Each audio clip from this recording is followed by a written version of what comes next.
Baba D. Ma? Ndo pamuri baba? Alibana. Tabva kwesoko ndichikutsvagai ndichidaidzira. Baba D hapana munhu anga achindidaidzira saka ndatofunga kuti maybe mabuda hamupo kai. Kuti pamwe mamboenda kunohasela. Maona zvekuita. Kaya. But tine nyaya iri kundinetsa kasana ndomboti timbonamata. Saka ndatokutsvagai ndikati kai timbotaura naMwari.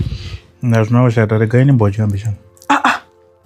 Sababa ndinoda kuti timirire upedze kudya mutsima wese. Kumabika sadza masikati. My dear. Kumakuita zvekubika musadza masikati baba D. Nzara yachiyamborova sei? My dear, kana ndiri pamba ndorambidzwa kudya here. Ayo ndingovhunza hangu kuti kubva mamona kasadza masikati. Koma mukuse mabva umwatiwa nenguva yapera. No, it's fine. Ngatiite tinamate ndingoisa kashoti prayer. Tinamasimudzai maoko enyu ese titaure naMwari nekuti tikaita zvekudya Mwari akakosha kudarika chikafu chamuri kuda kudya ichi. Ngatinamatei. Kuna baba vakatendeka, baba vane rudo. Ndauya baba nemhuri yangu yamakandipa. Ndauya nemusha wangu Jehovha nemurume wamakandipa baba D. Neni baba ndinorarama seshirikadzi muchindiona ndakadai Mwari. Murume wangu haana chaanoita mutsvene for the past 2 days dzaamiswa nabhosi wake kubasa. I'm providing everything Mwari. Pane salt, pane domasi, pane onion, pane futa, ndini. Aiwa Mwari ndinzwei, bataiwo murume wangu Mwari, bataiwo baba D. Muhapewo basa rekuti bhosi wacho haavamisi. I have suffered. Ndasafa Mwari for the past 2 days kuti ndizive kuti pamba panopadyiwei. Domasi rapera, vanobika masadza masikati vachibika.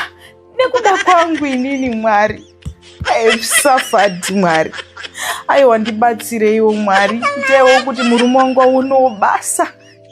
Chero basa risingaiti alright kana amiswa ikoko 2 days. Asagare pamba aendewo somewhere kwaanonobata-batawo zvinoitawo vamwe varume ouyawo nemari yekutengawo kana domasi haro. Alright, salt inowawa, salt inovava hayo kuvava. Ndoendotokumbirawo Mwari kuti auye nayo pamba panapa. Inini I have suffered. Amen. No. Kuite kuti amen. Ani mapedza kunamata here? Ndapedza. Chite kuti amen zvizadziswe. Nomukanguti ndiri kuti in Jesus name mubva manyarara zvinoita. In Jesus name. In Jesus name. My dear, muna kuti amen here. Ngatini niite kuti amen because munamato muzhinji ndewenyu. Ndewenyu munamato. Chikutadza kuti mungoti amen. Kana matoti amen ani munamato wapera. Imimi maita here kuti munamato muti amen kuti Mwari akunzwirei nyasha. Ingachinamata ndimi. Imani menge muchinamata mukati amen. Saka munamato wapera akawapenderwa. Ko imimi wacho kuti amen. Man, imeni tiri muchechi here naye. Chotonge tikumafundiswa kuti anze mufundisi akaparidza moti amen.